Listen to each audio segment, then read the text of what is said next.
Bienvenido al Cuadre.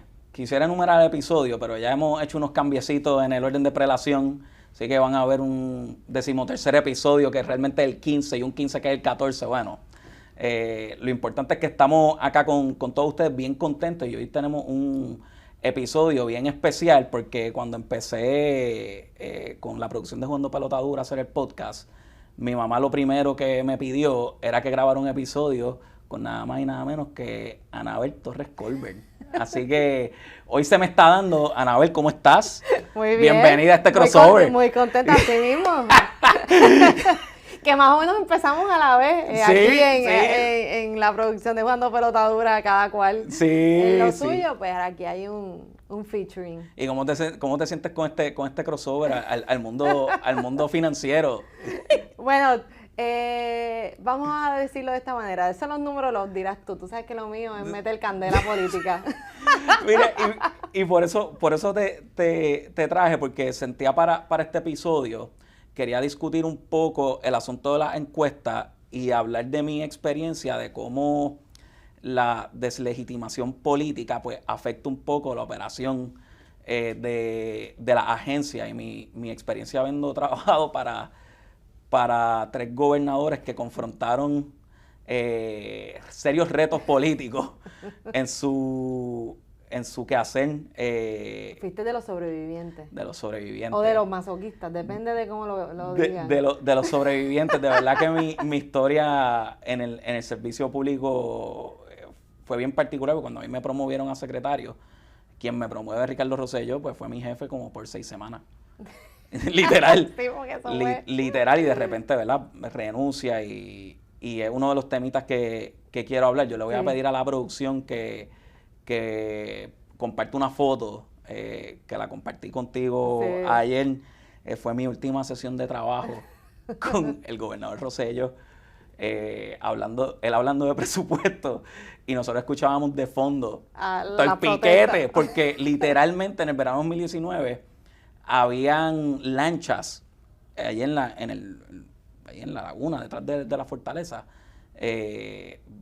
pidiendo la renuncia de él, una cosa insólita. Yo nunca había visto una cosa así, y obviamente la desconcentración. Yo miraba al gobernador y él dándonos instrucciones y yo pensando, capaz que mañana ninguno de nosotros estemos aquí. O sea, ¿qué rayos hacemos? ¿Y qué decía el gobernador en eso? Ahora te voy a entrevistar. Mira, y ya van como 6 años. Yo sé que tú has dicho muchas cosas, pero en ese contexto, Mira, van 6 años de eso y me siento, ¿verdad?, en la libertad de compartir esta experiencia. Sé que el gobernador también ha hecho lo propio.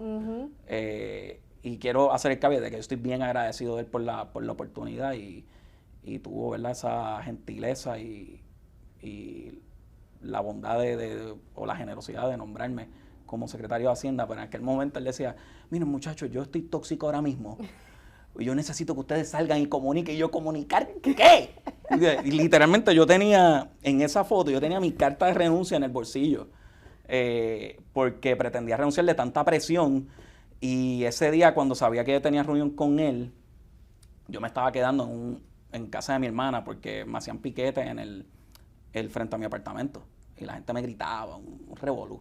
Así que decidí irme una semana a casa de mi hermana, y ahí también estaba mi padrastro, y cuando me iba a ir a Hacienda ese día, ya yo estaba decidido que yo iba a renunciar. Y mi padrastro, que vivió una dictadura en Uruguay, él entendía que Rosselló no debía renunciar, que debía pasar por el proceso de residenciamiento, y que lamentablemente pues yo era el secretario de Hacienda que tenía que acompañar al gobernador en ese proceso de residenciamiento por preservar la democracia.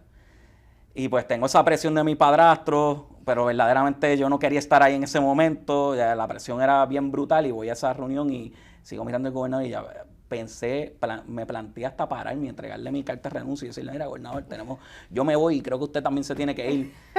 Pero no lo hice, por alguna razón no lo hice, y recuerdo montarme en el carro de regreso de Fortaleza Hacienda llorando como un bebé, de la frustración tan grande. Pero mira, yo creo que mi padrastro tuvo razón. Haberme quedado en Hacienda pues me cambió la vida. Después vino Wanda Vázquez, que vamos a hablar un poquito de todo ese proceso. Mira, pero antes de hablar, porque yo creo que sirve de introducción a lo que vamos a estar conversando, ¿cómo ese momento previo a que Ricardo Rosselló renunciara, con todo lo que estaba pasando, mientras todavía no estaba la decisión tomada de que iba a renunciar, como jefe de agencia, ¿cómo tú veías que el gobierno iba a poder operar con nada más con todo lo que estaba pasando alrededor? ¿Hubiese sido factible si no hubiese renunciado? ¿Hubiese sido factible? Yo creo que no, y yo creo que él lo internalizó también. Y él creo que lo motiva a él a tomar la decisión por las manifestaciones que ha hecho públicas. Y yo tenía el agravante de que la génesis fueron las expresiones de Raúl Maldonado de la mafia institucional. Así que yo tenía el issue de la fortaleza, de tener un gobernador que políticamente se estaba perdiendo poder e influencia, y debajo tenía toda una operación que estaba extremadamente ofendida con las expresiones de Raúl Maldonado, que pues a mí me lastima tener diferencias con él, porque Raúl es quien me lleva al Departamento de Hacienda, pero a mí esas expresiones me parecieron bien injustas, porque mancharle la reputación a una institución porque puedan haber personas que se desvíen de la norma me parecía bien desacertado, y moriré teniendo esa diferencia con Raúl Maldonado. Sí, no, es que uno, ya comentándolo, ¿verdad?, desde afuera, y en ese tiempo estábamos en los medios de comunicación, porque ciertamente políticamente era un tema tan importante, pero la realidad es que más allá de un disgusto con la elección que pudo haber ocurrido de quién era el gobernante, todo lo que estaba pasando realmente cuando se iba a poder gobernar, con qué legitimidad, con qué poder de convocatoria, o sea, se convierte en complicado, que sé que de alguna forma los líderes pasan por diferentes etapas. Y es parte de lo que vamos a discutir. Ciertamente la legitimación política es bien importante, porque un gobernador depende de muchos factores. Número uno, que su equipo de trabajo cree en él, porque la confianza tiene que ser un carril de dos vías. Claro. Ciertamente la más importante es la del gobernador, que confía en su equipo de trabajo, pero también su equipo de trabajo debe creer en lo que él está promulgando. No perfectamente, pues hubo determinaciones de política pública de los 3 gobernadores y de los 2 secretarios de Hacienda con los que trabajé, con las que yo no acordaba. No necesariamente coincidía, pero una vez se decide la política pública, pues hay que hacer lo que hay que hacer. Y si las diferencias son tan grandes que no puedes reconciliar con ellas, pues tienes que renunciar a tu cargo y correr entonces en un puesto político, cosas que en mi caso estaban descartadas. Bueno, pero eso todavía está disponible para ti. Paquito, tú te vas con tus tenis por ahí. Mira, la política es para los políticos, de verdad, yo los respeto muchísimo, pero no tengo lo que se necesita. Pero estamos en tiempos que la gente tiene más apertura para escuchar gente que diga lo que piensa. Sí. Y no estén en ese libreto político usual. Sí, de hecho, y en parte, y vamos a hablar un poquito de las encuestas, creo que responden a los políticos no están calibrando bien la apertura que está teniendo la sociedad a tener conversaciones incómodas y tomar decisiones que luzcan antipáticas, pero que sean muy necesarias, no para la hora, porque la hora, yo siempre he dicho que está súper sentenciado con las decisiones que tomamos en las pasadas décadas, sino el aumentar la probabilidad de que pueda haber un cambio de cara al futuro, particularmente para tu hijo, para mi sobrino y los hijos de ellos. Claro. Es lo que se está jugando ahora mismo, porque no hay una varita mágica. O sea, pretender que la factura de energía eléctrica disminuya inmediatamente no es lo que está en juego. Ya la clavada viene como viene en esta época por muchas decisiones. La pregunta es de cuánto, y la pregunta es si vamos a seguir con este tiroteo que impide que se pueda bajar de cara al futuro, porque tiene que haber una transformación, y la transformación toma tiempo.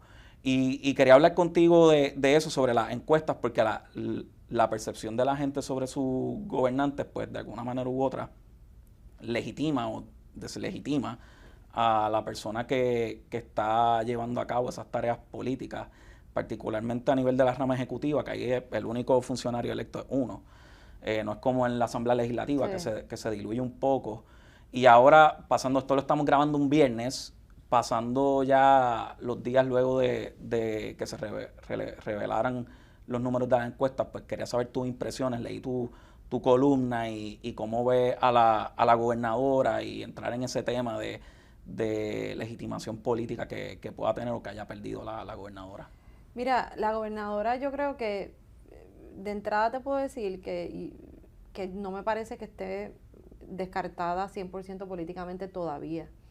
Pero entiendo que los números sí representan una percepción que es lo que tú escuchas en todos lados. Yo creo que los números simplemente confirmaron lo que uno en cada esquina escucha, de que siente que este gobierno no arranca, que ha habido muchos problemas, que el asunto de energía sigue siendo un tema principal, ni siquiera tanto en esa pelea del UMA y el otro, sino en cuánto me cuesta y cuánto tiempo no tengo luz. O sea, esos son los dos elementos que me parece que son los más importantes.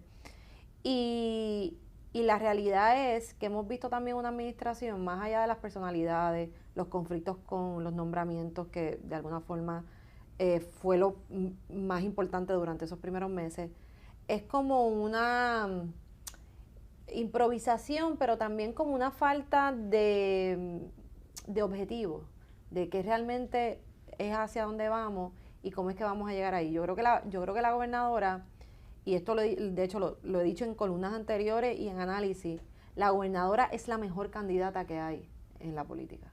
La mejor candidata. O sea, eso, no hay candidato mejor que Jennifer González. O sea, ella es la mejor candidata, la que domina ese proceso de estar en una campaña por su capacidad de comunicar, por el juego de pie que tiene.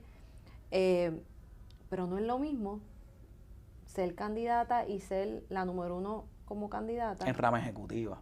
Que esa candidata es gobernadora.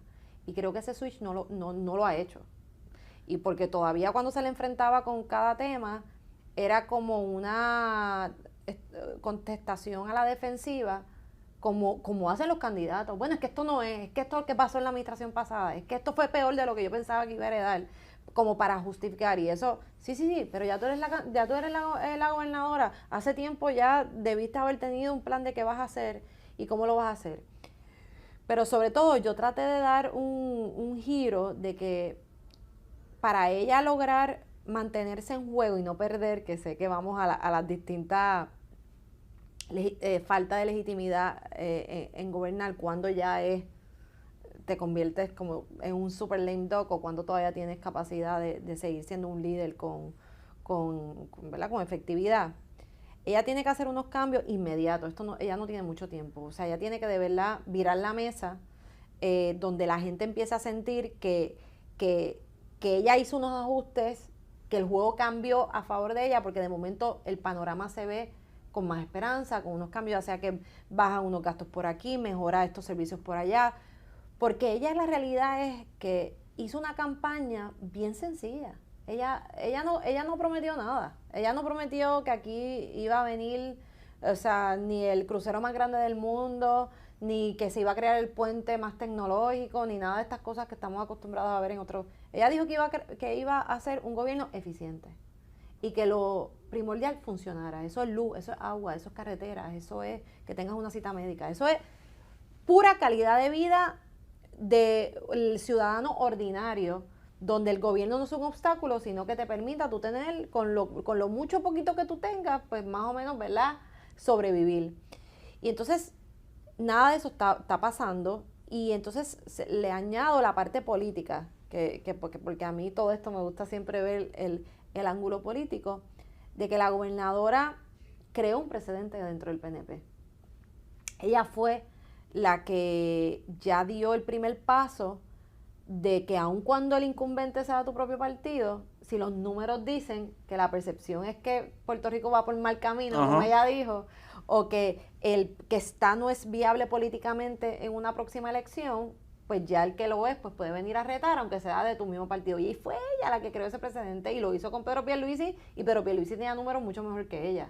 En esta etapa. En esta etapa. Y aún así, ella dijo, eso, el PNP, para que realmente ganar, necesita otro líder que no es el que está, porque la cosa no se ve que está moviendo y la gente no siente que se están atendiendo sus problemas. Y ya ella entonces, y creo que ahí va también a lo del lame duck, de cuándo se convierte si sí o si no, ella no puede culpar que el PNP esté buscando ya alternativas si ella hizo lo propio. O sea, que ahí da pie a cómo su partido, que está en mayoría, rama legislativa y ejecutiva, se comporta con la percepción de estos números y cuánto tiempo le dan para que vire la mesa o si ya para el PNP. Ya es muy tarde para eso, según el propio presidente que ya creó. Sí, y yo coincido contigo plenamente, y yo no soy analista político, pero me siento muy identificado con lo que estás diciendo. Yo lo vi venir desde la transición, porque vi muy poca sustancia en el proceso de transición. Y es como yo le trato de explicar a las personas, cada rama de gobierno pues requiere unas habilidades distintas. Por dar un ejemplo, yo tenía en mi equipo de trabajo funcionarios que yo pensaba que podían ser tremendos legisladores.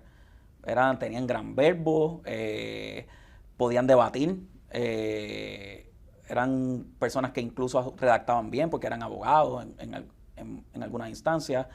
Tenía también miembros de equipo de trabajo que yo decía, este va a ser un gran juez, porque era un tipo bien sosegado, se presentaban conflictos a su atención, no perdían la chaveta, y otros que tenían la capacidad de poder dirigir un equipo de trabajo y producir resultados, que es más rama ejecutiva. Pero la gobernadora pues ha sido una gran legisladora, su trayectoria sí lo dice, pero esto es rama ejecutiva y aquí la vuelta es bien distinta.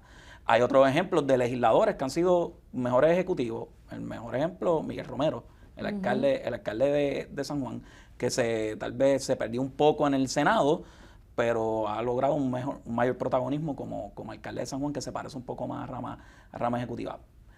Pero nada, antes de hablar de lame duck y si la gobernadora se ha convertido en lame duck, para que los que nos sintonicen hagan su juicio, quiero ir a una pausa, que las personas tomen sus refrigerios, regresen y tengamos esa conversación de qué se siente trabajar para un gobernador que se convierte en un lame duck y las implicaciones que tiene en la operación de la agencia y cómo eso afecta la vida de los puertorriqueños.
Bueno, bienvenido a este segundo segmento del Cuadra, acá con este crossover con Anabel, agradecido de que haya aceptado la invitación.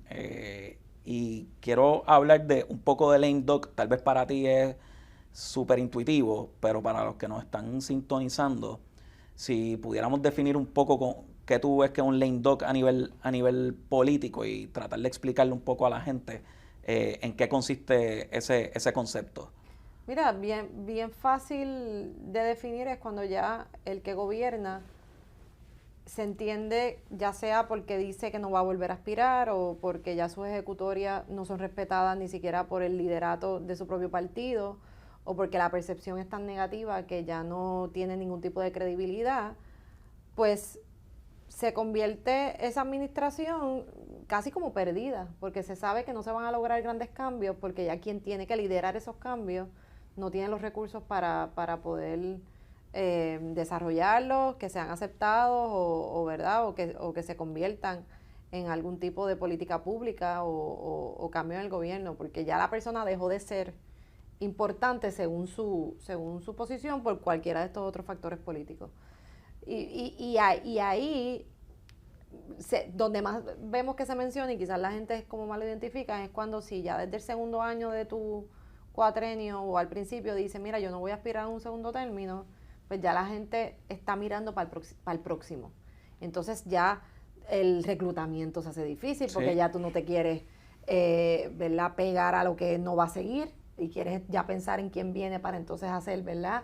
El lamboneo, vamos a decirlo bien ordinariamente, ya para el que viene próximo y es porque este ya es historia pasada. Y por eso es que se dice que aun cuando tú sepas que no va, lo tienes que decir al final para poder tener un gobierno que funcione, por lo menos en el principio. Pero te voy a usar a ti de ejemplo porque creo que tú vas a poder decir varias historias sobre esto y te voy a hacer la pregunta, porque tú estuviste con Ricky, como ya dijiste, semana.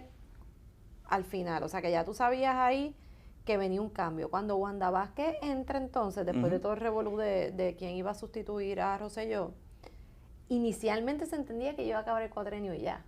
O sea que cómo la operación de gobierno con una gobernadora que entra como entró Wanda Vázquez y que inicialmente se decía que solo iba a acabar el cuatrenio, cuán fácil o difícil era gobernar pues fíjate, en el caso de Wanda Vázquez. Sí, y puede ser que me tome un poquito más de tiempo, pero es que creo que es importante. En el caso de Wanda Vázquez, incluso hasta yo podía entender que ella tomara la decisión de decir que iba a correr, para por lo menos de alguna manera u otra poder galvanizar un poco de liderato en su gabinete, porque yo, para serles franco, yo sí notaba que había un cierto de double agent de compañeros que se mantenían desde Ricardo Rosselló, que ella tuvo la gentileza de mantenerlo en el cargo, pero que los veía ya en comunicación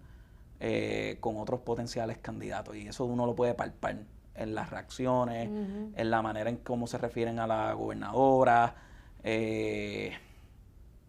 incluso en algunas reuniones de gabinete, tú podías verlo. Así que yo podía entender que ella, en su intención de tratar de mantener esa legitimación que es necesaria para impulsar legislación, para impulsar una agenda de trabajo, pues decidiera dar ese brinco. Uno puede coincidir o no, pero yo lo podía entender. También pudo haber cogido otro concepto, pues tal vez una gobernadora en esos 18 meses que estaba dispuesta a tomar un montón de decisiones complicadas y entregar el batón al próximo, pero ella no escogió esa ruta. Si uno mira, la gobernadora Vázquez en esos primeros meses en gran medida genera esta opinión porque tenía apertura a todo. Ella no tomaba decisiones, decía, sí, voy a analizar esto. Sí, perfecto, esto suena muy bien, hay que analizarlo, vamos a evaluarlo. Sí, parecía como si ella no quisiera mover mucho, como para no molestar a nadie. Sí, pues ella tomó esa ruta, pero en esa ruta pues casi te obliga a tener que tomar la otra decisión, que era correr la candidatura. Bueno, y después vino la pandemia, que ahí es que se convierte en vino Wanda. Exactamente. Donde se vio ya la deslegitimación fue cuando pierde la primaria. Y ahí sí te digo, uno lo ve desde arriba y abajo. Ya yo tuve empleados de confianza que ya entregaban sus resúmenes para ser secretarios de Hacienda. Ese proceso yo lo viví con empleados de mi confianza que ya estaban aspirando a ocupar mi silla en el proceso, y uno tiene que entenderlo también, ¿verdad? Que uno no es dueño de esa silla, y no necesariamente pues hacer cambios en la inmediatez en un año de elecciones. ¿Y tú para ese tiempo todavía no tenías claro si te ibas a quedar, si Pierluisi ganaba?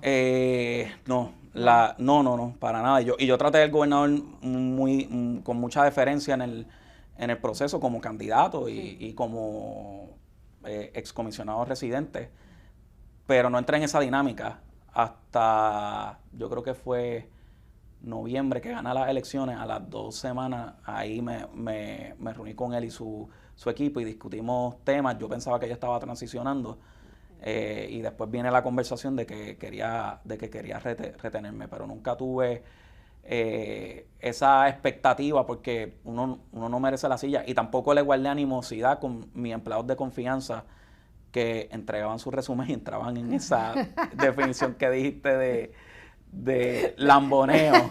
Sí, porque es que eso es lo que pero es. me pasó. Resucité el 2 de diciembre cuando del 2020, cuando el gobernador anuncia que me retiene. Pues ahí sí me sentí en la confianza de hacer mi ajuste en el equipo de trabajo. Y de momento el resumen era para no me voten. Sí.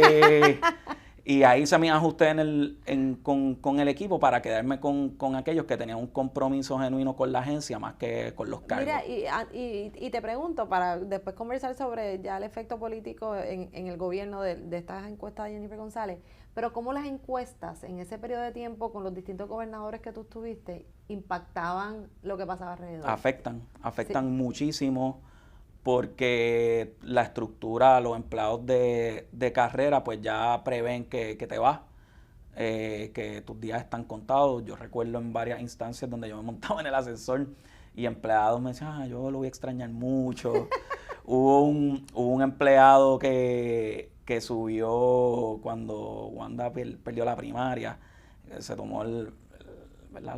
La apertura, por llamarlo de alguna manera, de subir y decir que él iba a estar manejando la transición del Departamento de Hacienda. Uno ve cosas en el proceso y uno tiene que bancárselas porque así es el servicio público, pero sobre las encuestas tú vas viendo. Eso, a pesar de que yo no estuve, yo renuncié antes de que el gobernador Pierluisi perdiera las primarias. Sí, los números se veía el deterioro ¿verdad? De la percepción de O sea, la que ejecución. no fue por eso que abandonaste el barco. No, realmente quería hacer una familia, quería moverme a otras cosas más bonitas. Di la verdad. Yo decía, cuando pierdan yo no quiero estar aquí. Yo en mi corazón percibía que él no iba a prevalecer en la primaria. Identifiqué que su equipo cercano a la fortaleza no estaban percibiendo lo que yo estaba percibiendo. Y uno lo ve porque uno camina por ahí, la gente se te hace acercamientos. Ahora la gobernadora le supera, no sé si porque yo renuncié, pero la percepción negativa que está teniendo la gobernadora yo la percibo un poco más en las conversaciones que tienen las personas con uno. No sé si en gran medida responde por sus ejecutorias o porque allá yo no soy empleado del gobierno y la gente siente la apertura.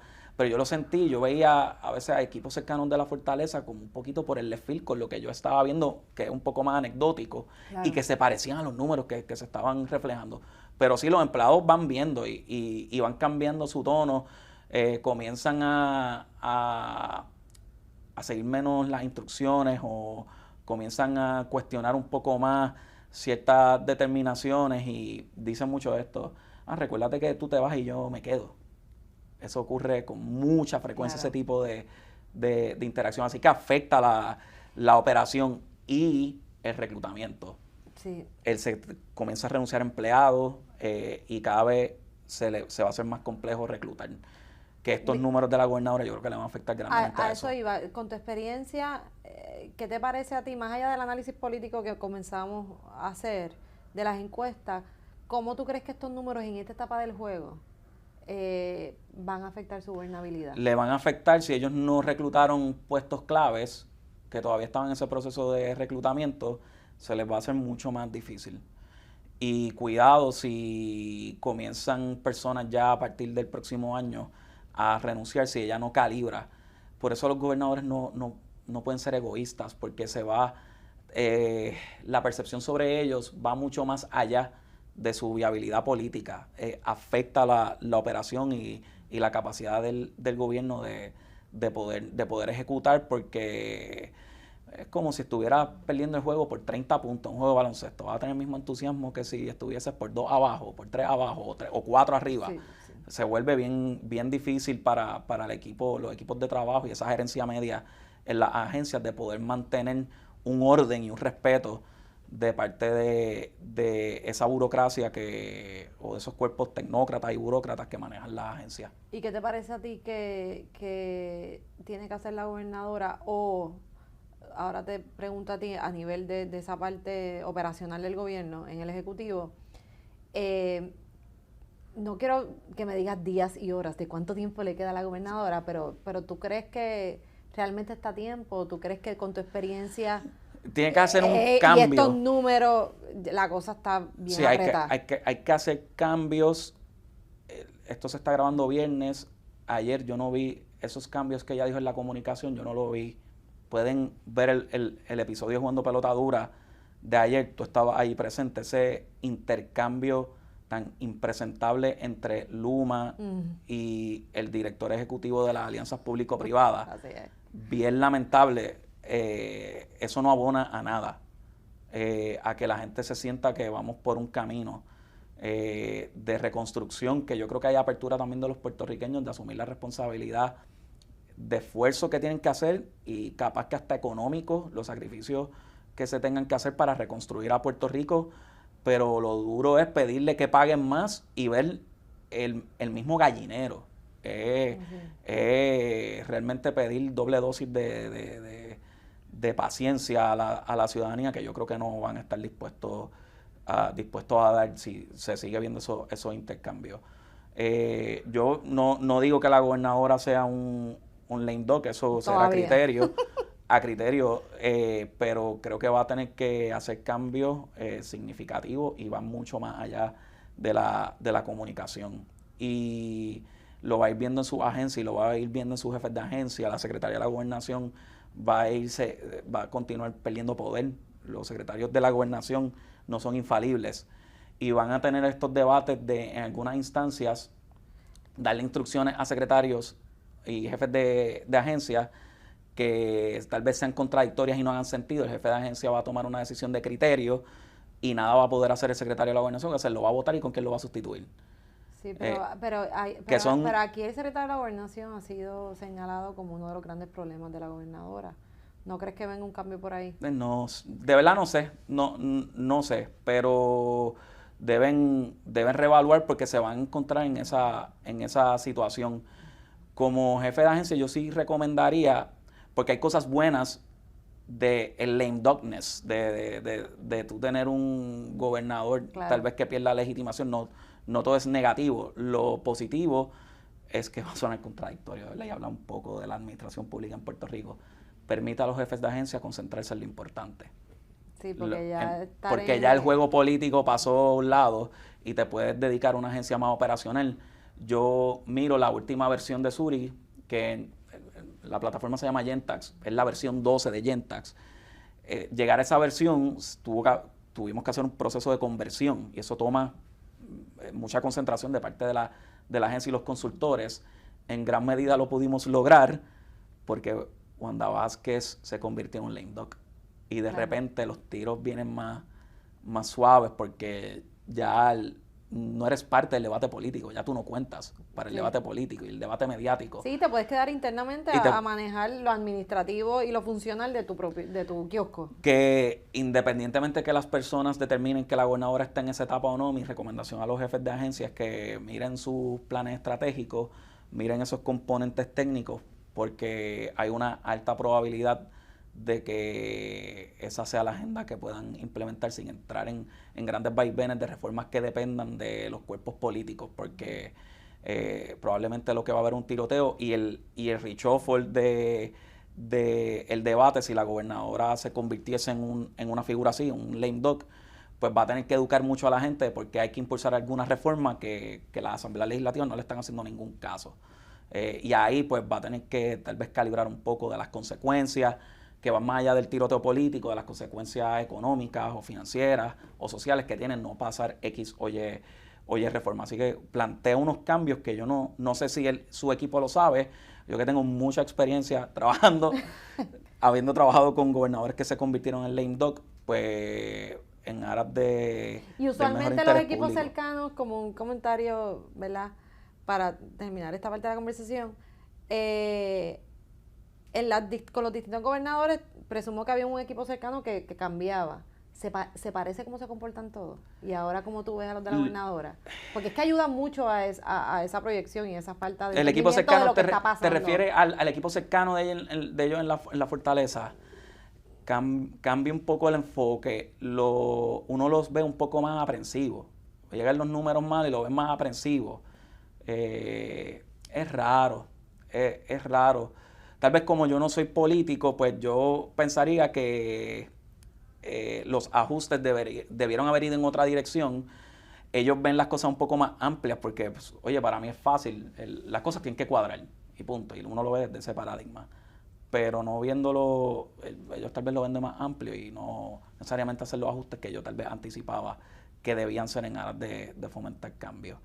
Así que yo le planteo esa pregunta a las personas, si entienden que la gobernadora se ha convertido en un lame duck, ya saben cuáles son las implicaciones. Hay su gran parte es malo, pero hay unos aspectos positivos y de la adversidad, pues convertir una oportunidad de poderse concentrar en una agenda un poco más operacionales y técnicas. Anabel, te agradezco muchísimo. No, para mí un placer. Hay que hacer un featuring, sí, un segundo featuring. En tu otro espacio, hacer los crossovers. Así es. Si les gustó este episodio, denle like, opriman la campanita, suscríbanse al canal de Jugando Pelotadura y nos vemos en la próxima. Señores, Jugando Pelotadura se fortalece en el mundo digital. Y ahora que transmitimos solo por YouTube, miles y miles de personas se unen de lunes a viernes para ver nuestro contenido. Este canal está lleno de contenido de valor para que juntos nos eduquemos, informemos y entretengamos. Suscríbete al canal, activa la campana y únete a las miles de personas diarias que nos sintonizan por YouTube.